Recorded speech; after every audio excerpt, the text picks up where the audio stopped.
He is. Hello, we are back with a deep dive conversation. I'm so excited to introduce you to our guests. Before I do that, here's a quote just for this episode. Never blame anybody else for your failures. Always accept responsibility. It's up to you. Granddaddy Rose. Yep. Our guests today, two amazing men, leaders, family men, um, operators of a family business, amazing people in my life and my family's life.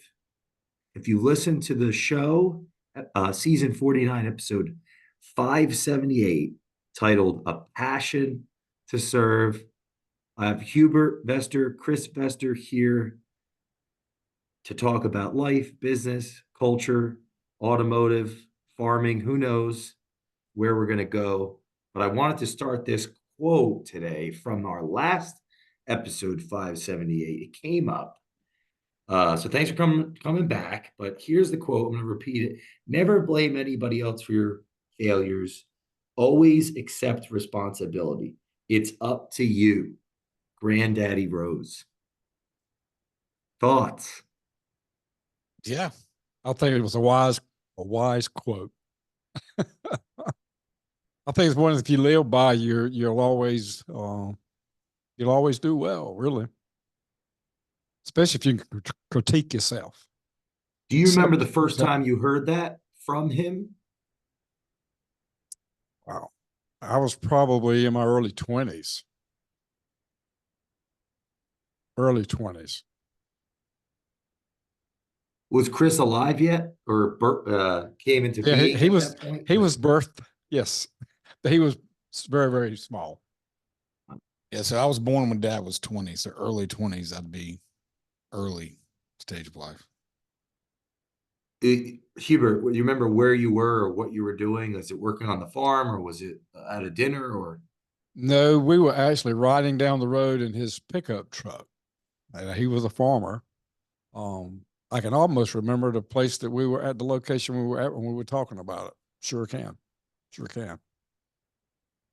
wow, why is this a? What do you think the relevancy for the entrepreneurs that are listening of that type of sentiment? Like, why is that an important thing to live by, in I your think view?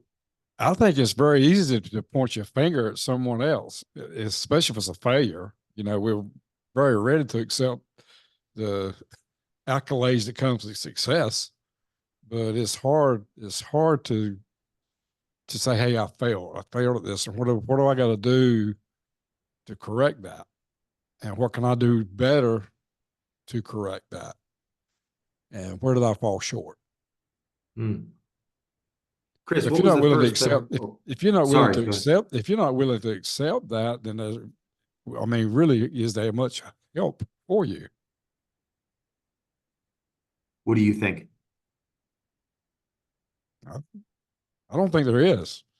If I'm going to always blame somebody else for my failures, as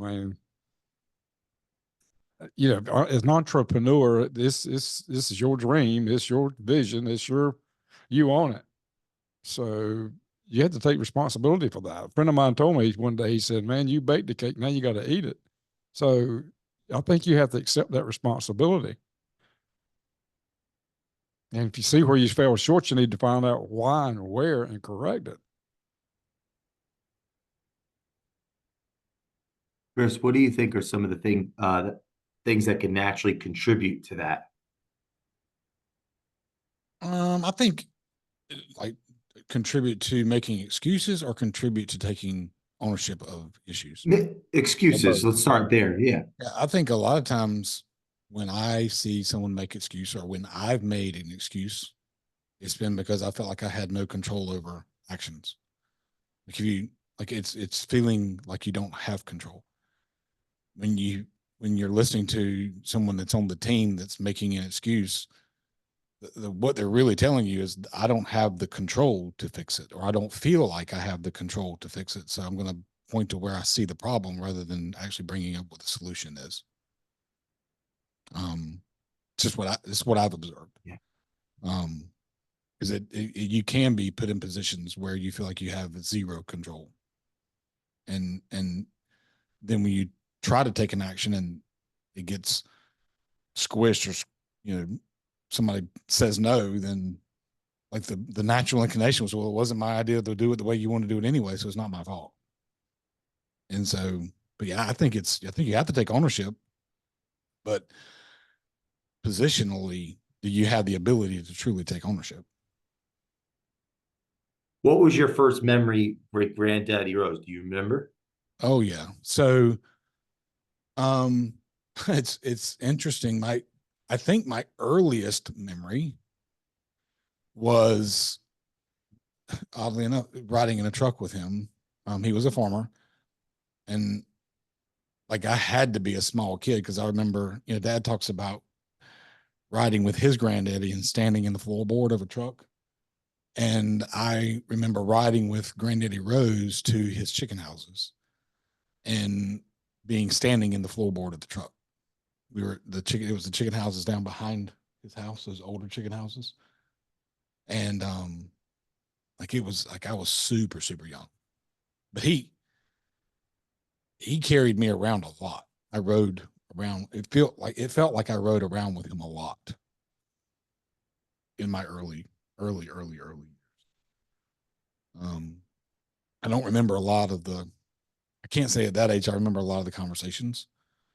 But I have two really standout memories. One of them was when he disciplined me for the first time. I remember that. And it was the only time that I can remember him disciplining me. He had bought a brand new couch, and he had a big picture window behind that couch, and I was standing on the couch looking out the window. And he told me to get off the couch, and I told him just a minute. Yeah, that didn't go over well.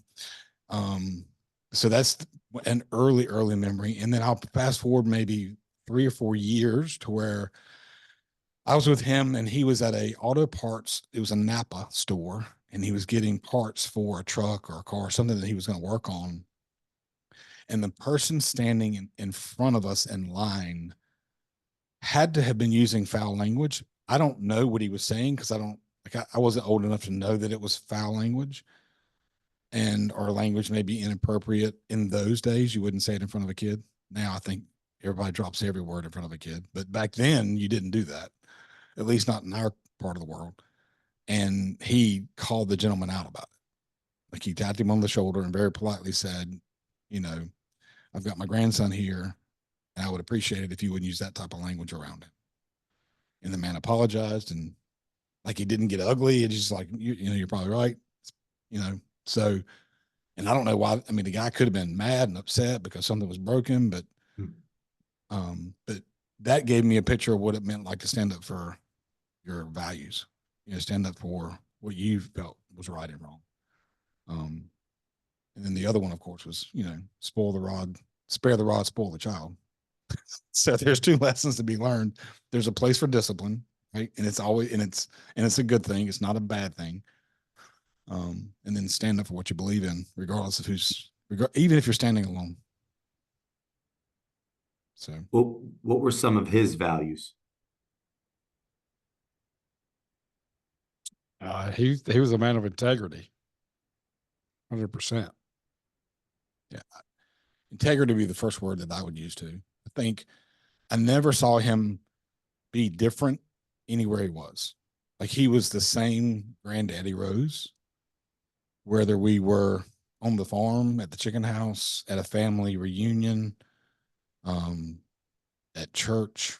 Like he was always the same person. He was never saw him be like 2 different people. So, I mean, the idea of integrity is there's just one you. You're the same everywhere you go. So that's how I saw him. That would be the first word. I think the next word would come to mind would be humble. Or maybe had the ability to display humility. Maybe he was full of humility, because that's 2 different things. There's, having humility and being humble are not necessarily the same thing. And I think he displayed a lot of humility. Yeah. I would say a man of character, a man of respect. People respected him. They respected his views. They respected his opinion. A lot of things you could pin on a man. Yeah. But if you said values, I think integrity is a value. I think work ethic was a value of his. I think honesty was a value of his.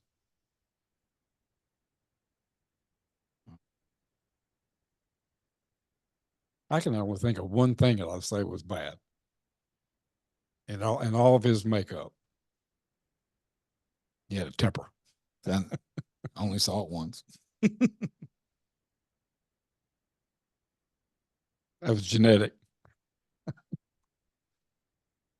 they What passed it on. They passed it on. what was entrepreneurialism inside of him from the beginning, or do you think that developed over time?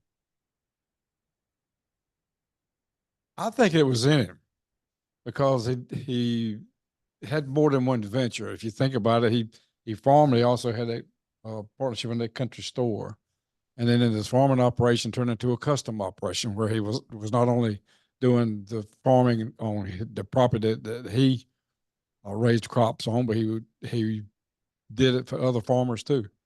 I mean, they bought equipment that a guy that had just tended his farm couldn't afford the piece of equipment because I mean, it was a piece of equipment to do a lot of volume. So they would buy this equipment to do theirs, and they could sublet it out and do work for other people. Hmm. I tell you where I find that question interesting, and because I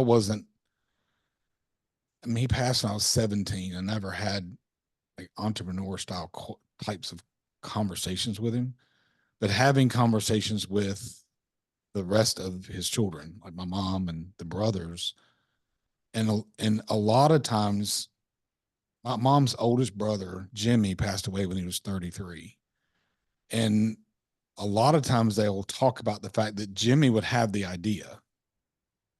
Right. Jimmy was the one that was like pushing to the next, he would push the envelope of what it was to grow to the next thing. And he would have two different voices from his parents. Like my grandmother would, that's too much. And then Granddaddy would try to figure it out. But I think he had some entrepreneurial spirit in him, obviously, because he was successful at what he did. But I think more than anything, he listened to the one who had the vision and tried to help that come to pass. I mean, that's what I've heard. And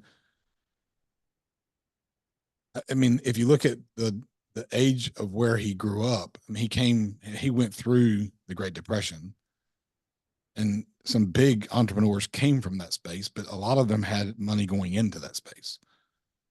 And so people that came out of it that didn't go into it with a lot of money, they came out of it with some ability to survive, a lot of times would be afraid to take a risk, which is, I think, my grandmother's thought process because of how she was raised. And I think my granddaddy saw a different picture. And when something was brought to him, he could put some grease in the machine to help it come to pass. Hmm. And you look at different generations sitting here thinking about that, which Mr. Rose was that. Well, his dad, James Benny, it was the opposite. His wife was the one that had to drive. So it came from the maternal rather than the paternal side of the family. His granddad was not an entrepreneur of any stretch, but his mother was. She was the go-getter in that group. Really? Wow. Yep. The granddad was more family. He was a real family kind of guy. He would take his grandkids to ball games. He'd load up in a car and take them to ball games, drop them off. Mom and daddy probably weren't real happy about it, but he'd take them to the movies, but he'd take them to a ball game and he'd say, okay, now y'all be back here at X time when the bus is leaving. And those kids would be right there waiting on him. But he was really all about family. But it's interesting if you look at like Granddaddy's brothers and sisters, like Aunt Florine and Aunt Doris and Uncle Ray and Uncle Jack, Mm-hmm. and then that's everybody, and who they paired up with, and how their lives turned. Because I mean, Uncle Ray was a farmer, had some entrepreneurial spirit in him. A little. Ray was a little limited. Yeah. He was a family guy, all about family. But then you look at like Uncle Jack, like he went from being wild child to pastor, so a lot of things got birthed out of that side of my family tree. Like a display of faith and having a character, and like it came from what they saw. But they were all deep in their faith. All of them. Every one of them. What influence do you believe Granddaddy Rose had on you guys? Well, the statement he made to me early on, I've always tried to own up to my mistakes. I always blame me first. I just had that tendency. I blame me first.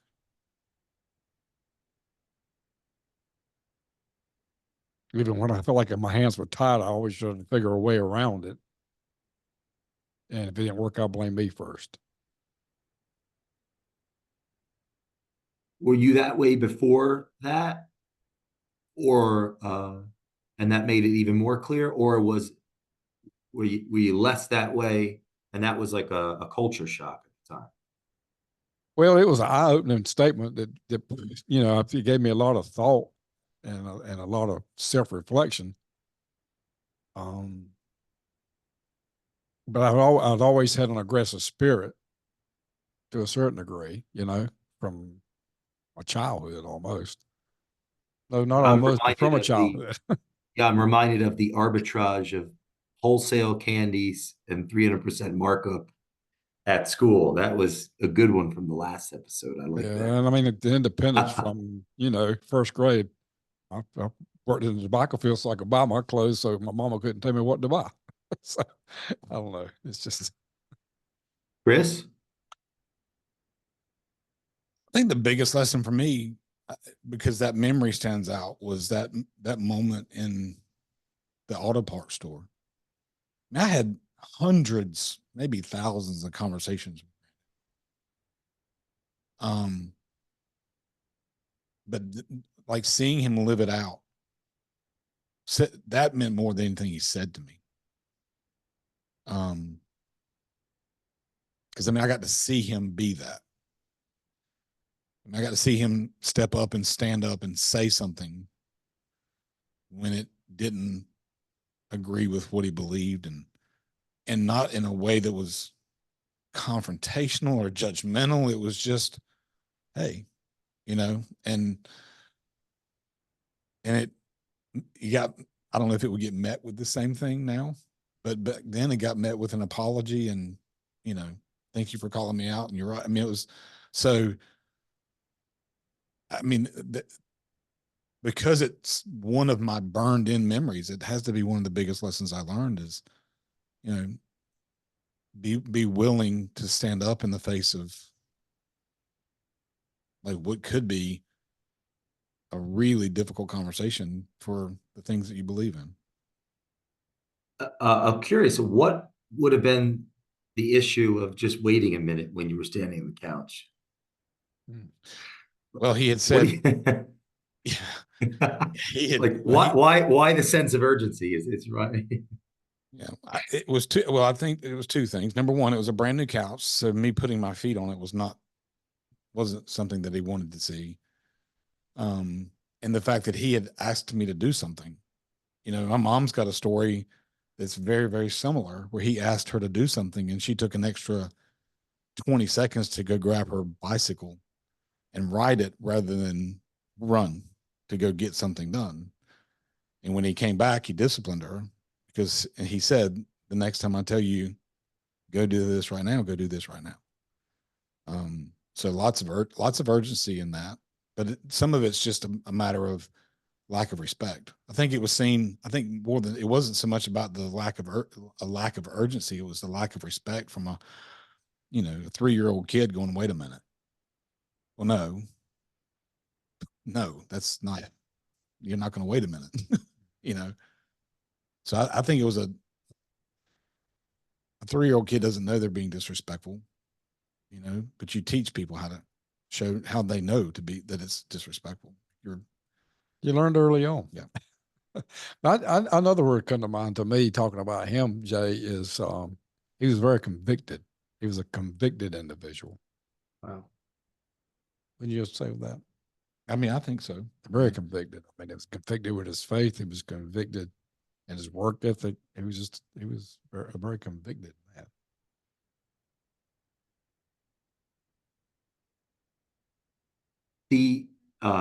Hubert, your father used to deliver milk to people's front door, correct? No, With one of the businesses? no, and he used to go to their houses to pick up the returnable bottles. Okay, I got it backwards. But those were milk bottles?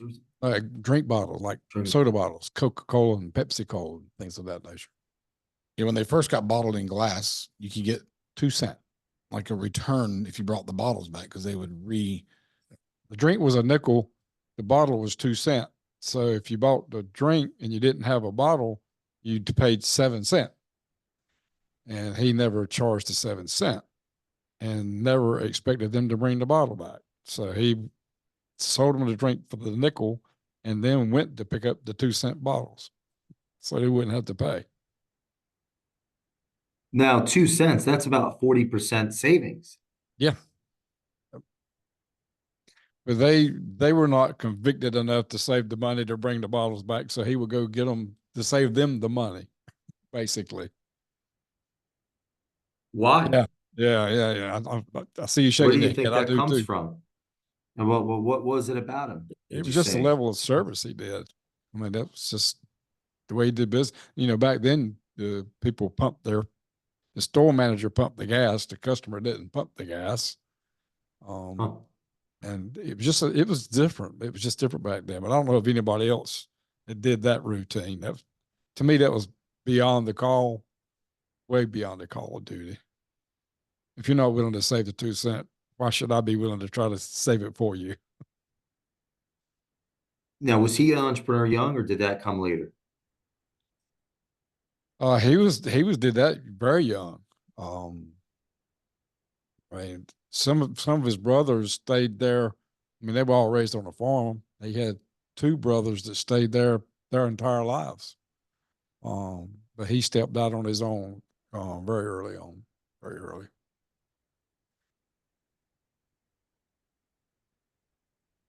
Do you know what his motivation was? Or have an inkling? I think it was just an independence thing for him.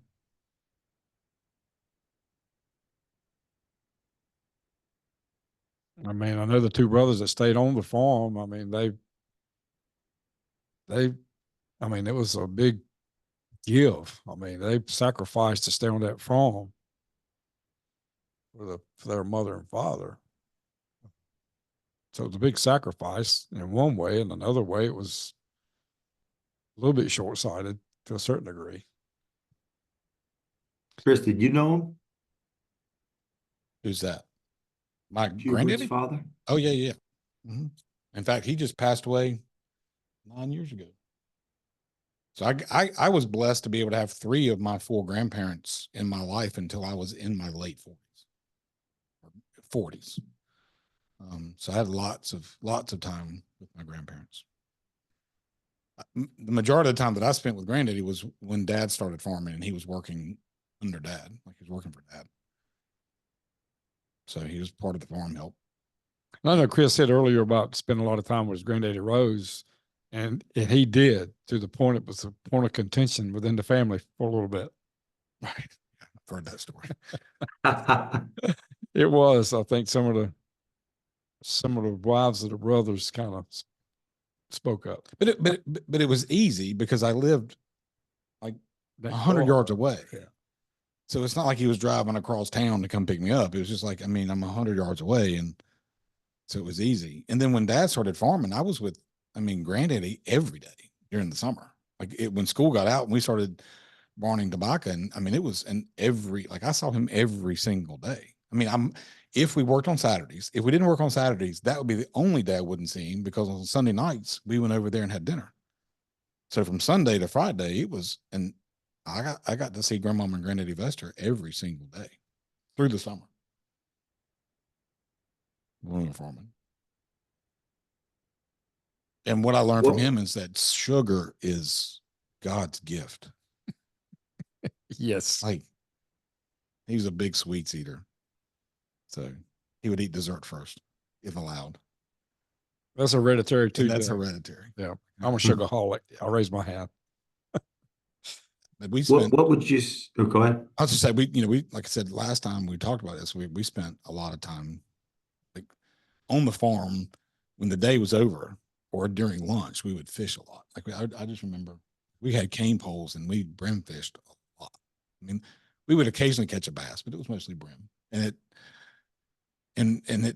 wasn't like we always had to be side by side. It was just, time with him. He learned a good lesson about red bugs too. Yeah. Sat down on some. How do you think he would have, if he ran a car dealership, how do you think he would have done it? I don't think very well.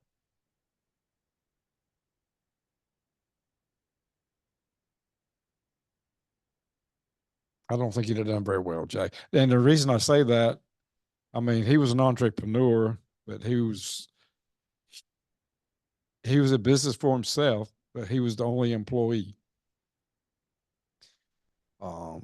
And I think the level of performance that he would have expected probably may have been excessive. I don't think it would have been over the top. And going back to our Passion to Serve conversation, episode 578, around farming as a business is extremely high detail. You can't mess yes. one thing up. So is the bar set very high in that space? To be successful, it is. Yes. If you don't survive it.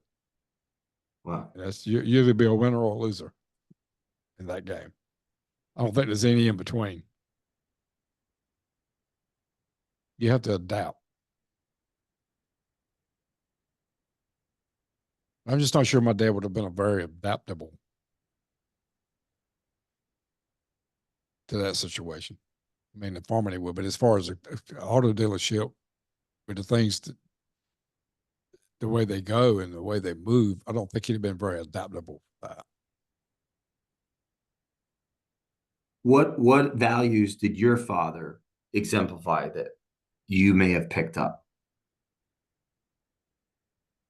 Well, I know as being the only employee of his own business, I know the level of perfection. He was a very perfectionist individual, and he was very dedicated to what he did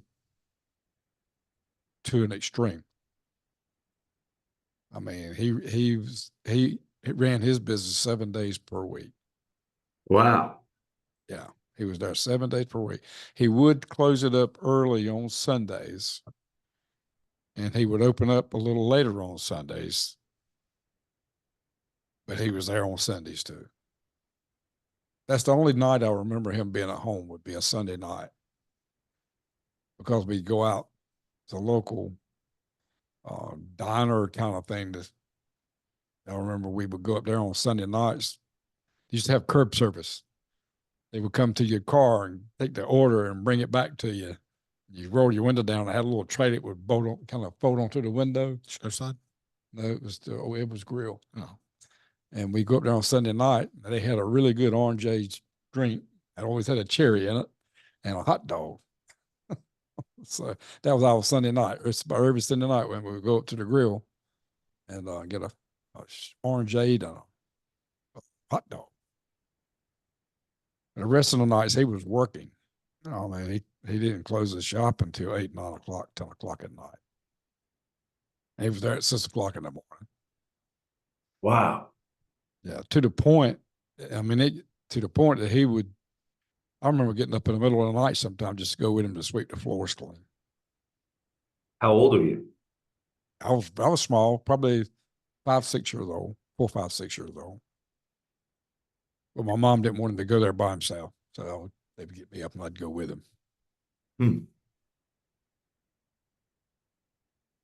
So he was over the top,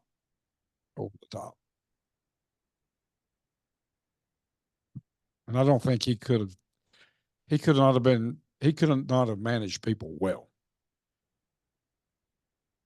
I think he would have expected way too much. And that's hard. I mean, we look at the desire and the drive and what we have, and you want to expect that from your people, but you really truly can't expect that kind of dedication that you should have. As the guy, as my friend told me, he says, "Your cake, you baked it," So we got to be willing to eat it.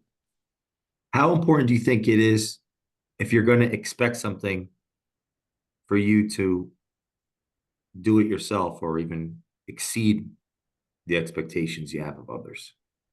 Well, I'll be honest with you. The philosophy that I've carried all my life is I'll never ask you to do anything that either I have not done or I would not do. I mean, that's Have not done or would not do. correct. I mean, I have been in back when I've washed cars as an owner. I mean, it's and I guess the end result of that is there's nothing I wouldn't do for the business. So I guess you could ask them to do anything, because you've done it all, or I still would do it. If I needed to, I'd still go wash a car. Why is that important in leadership? I think you set an example. If you expect people to follow you, you have to set the right example.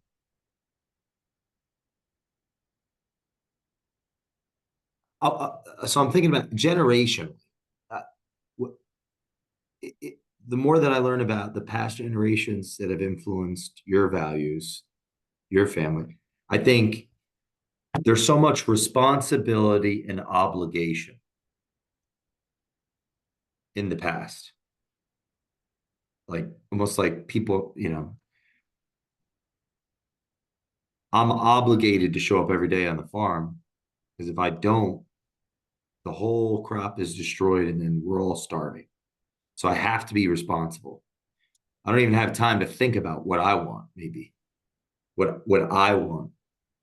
I'm curious what you think of generationally. Like, I want to throw this out there. So in the past generations, society, it's responsibility and obligation.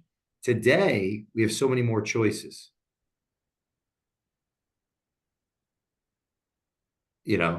So much room for error, more room for error. So if I think of the opposite of responsibility and obligation, I think entitlement and opportunity, or like, what's the opposite of obligation? I'm not obligated. Obligated means I have to do it. What's the opposite of that? I don't know. I'm just thinking. Irresponsibility. Yeah, irresponsible. Irresponsible. I think today's society, Joe, back in the day with my dad and his dad, and to a certain degree, even in my generation, we didn't put as much focus on personal time. I think the generations now, we didn't put as much emphasis on our personal time. When the generation now rather have a 30-hour work week and make less money than they would to have a 40-hour work week and provide more income for their families. It's more valuable. Personal time is more valuable now, has a higher value than it used to. And maybe it's I don't, because there are more options out there. We didn't have many options. and I think it's helpful to the audience because, and I don't think this is just a projection. I think I can be vulnerable. I think I've spent my whole life attempting to develop a work ethic. Now I married up, so You did. yeah, for sure. So I'm curious about our generation. Like, what's the example? How important examples are, because and then my curiosity, like, how, what do the people do that are listening that don't have the example, that don't have leadership, that don't have these strong um, figures that you guys had? They're lost. They need those strong examples. Maybe to a certain degree, Jay, but I think some of these things are born in you. You've heard the saying, "Oh, he's a natural born salesman." Yeah, yeah. Well, maybe his personality lends to that. I mean, he has to learn his trade and keep his tools sharp, but his personality traits lends to that. Most people that are really good in sales are terrible in detail. They're just not detail oriented people, and you have to understand that. What are your thoughts on being like almost like getting to the point where you're fed up? Like, I think I got to the point eventually where I became fed up with my results. Like, I'm fed up. And I mean, I can remember it happening. I'm fed up. And then it's like, well, what can I do? I can just give things up, sacrifice. I'm not going to do this. I'm not going to do this. I'm not going to do this. Because all that comes to mind around personal time and things. So what are your thoughts on just on getting fed up and making a change? Because some of the people listening, they might be at a point where they've been beating their head against the wall and then trying the same thing and not getting the results that they want. I guess it depends on the situation, Jay. I mean, what's the definition of insanity? Doing the same things, expecting different results. At some point, if you get fed up, you have to punt.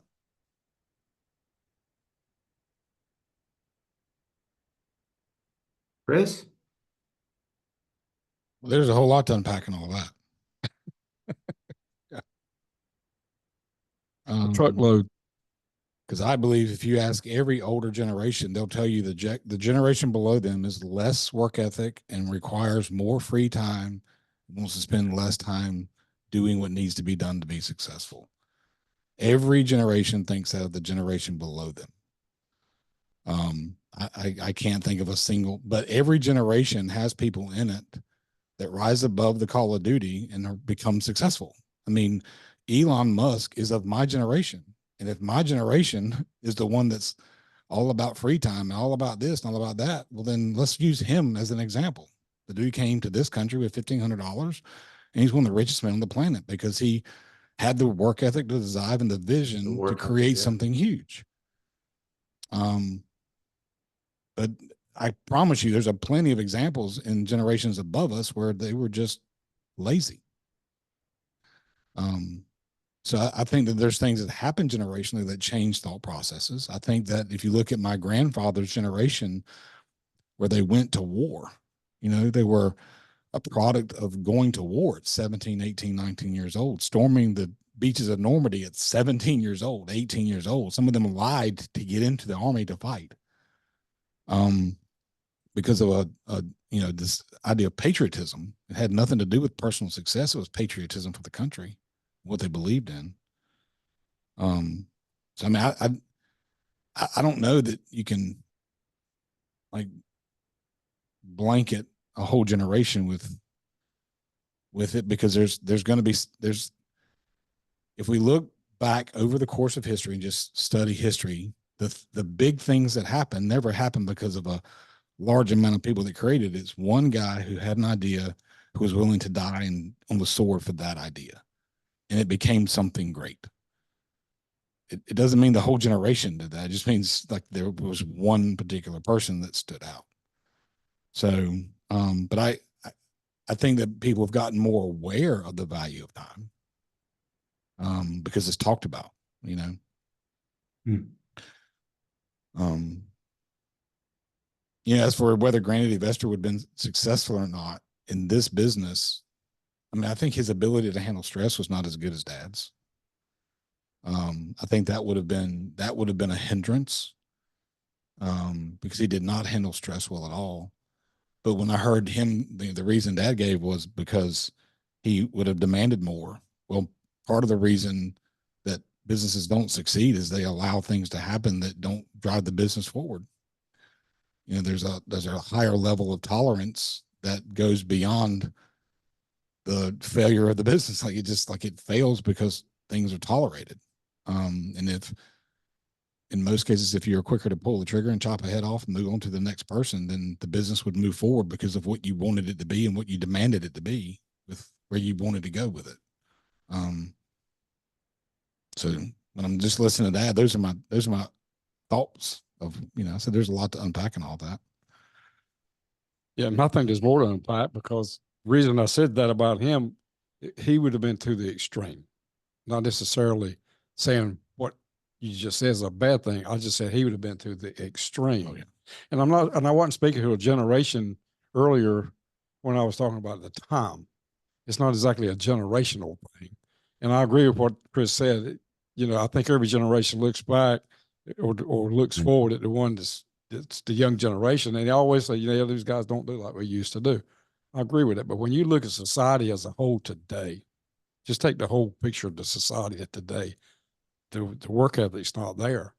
And sure, you got the Elon Musk, but that's the one-off exception. You can always have that exception, but that still comes from personal desire. And I think it's something some of it you're born with. How can I tap in? How can I tap in? Or even for the listeners that, maybe it's born for them, but it hasn't blossomed yet. For whatever reason, they haven't, or they haven't listened to this conversation, or they haven't had that.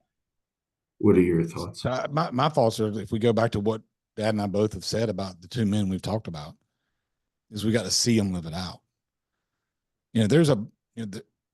I actually have referenced this before, but we have right now the ability to find as many mentors, and we have access to as much mentorship as we could possibly want. And there's enough ability to find out what's the fruit of that person's real labor to decide whether to be mentored by them or not, even if you've never met them in person. You have spent a tremendous amount of time studying people, right, that you've never met, but you look at the fruit of what they've accomplished and you go, okay, well, that's somebody to learn from. And I think it's because they show you a picture of what's possible. What I think about Granddaddy, the two Granddaddies, is it's a picture of what's possible.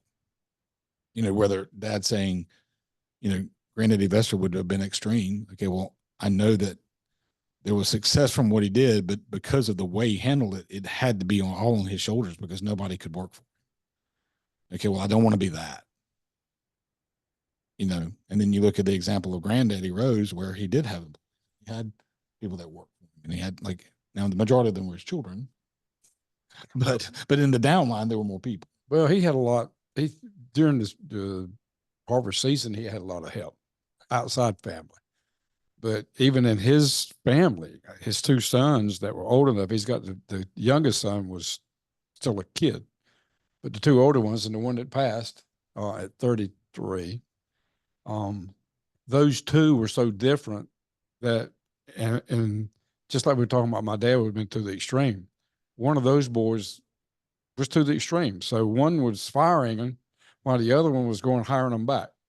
That was the rotation. One of them he was so keen and looking for performance, they couldn't satisfy him and he would fire him. And then the other brother go and hire him back, put him back to work. So you had both of those in the same household. In closing, how important, foundational, were the women, or the support of the women to these examples that we talked about today?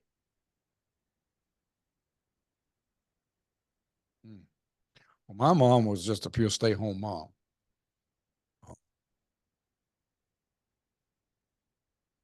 And my dad was a outside entrepreneur businessman. I mean, it was almost two separate lives almost. But my mom was always she did well keeping our house together. And my dad didn't have any responsibility there. This was a repair, something like that. But as far as um, keeping the household together, he had no part of it, really. And she didn't expect him. That was back then. It wasn't expected. You know, it was just the roles that they had. I think with Chris's granddad on the other side, it was pretty much the same way. She did partake more of some of the work because it was she could. It's like the chicken houses. She helped with those, but it was the type labor you woman could do. It wasn't all heavy lifting stuff.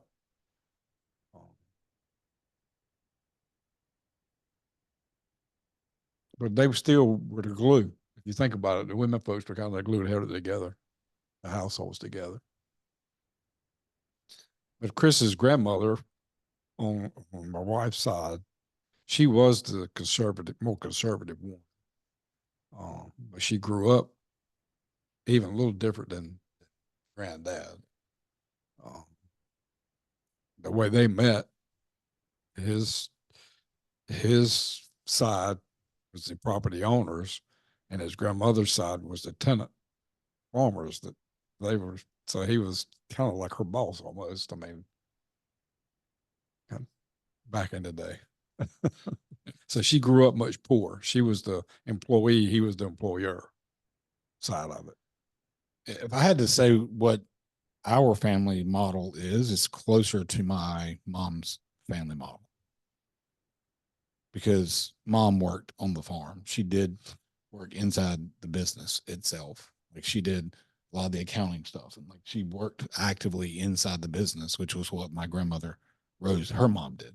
So I think our family unit, even when we got in the car business, I mean, you heard on the last episode, you know, my mom was in the car business doing active work in the car business. So when I look at, you know, what was modeled and then what got modeled again, it was probably my mom's side of how the family structure in the family business was molded. Yeah, I was having a discussion earlier today. It's kind of funny you mentioned that.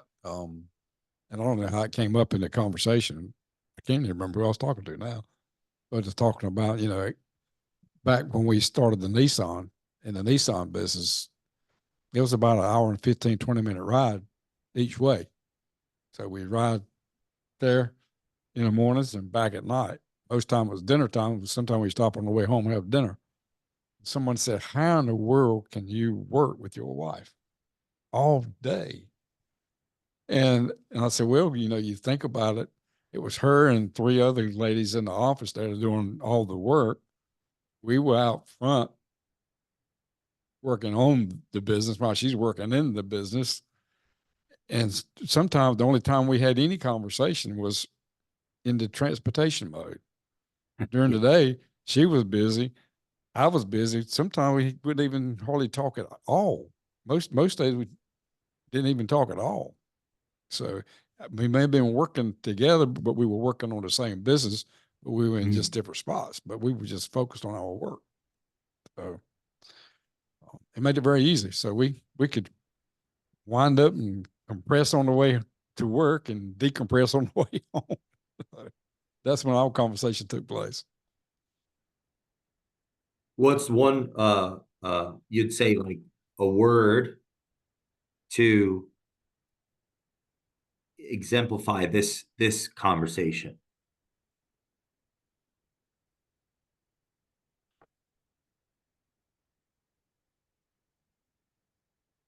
to me, I guess it's just ethic.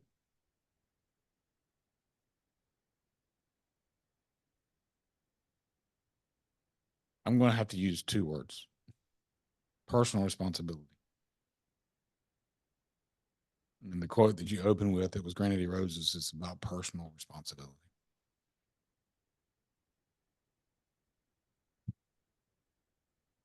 Our work covers a lot of area, personal and business. Ethic and personal responsibility.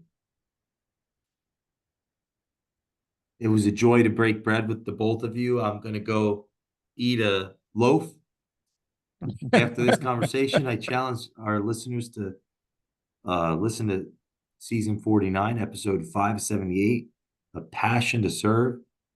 Come back, listen to this, and we will see you next time. Thanks, guys.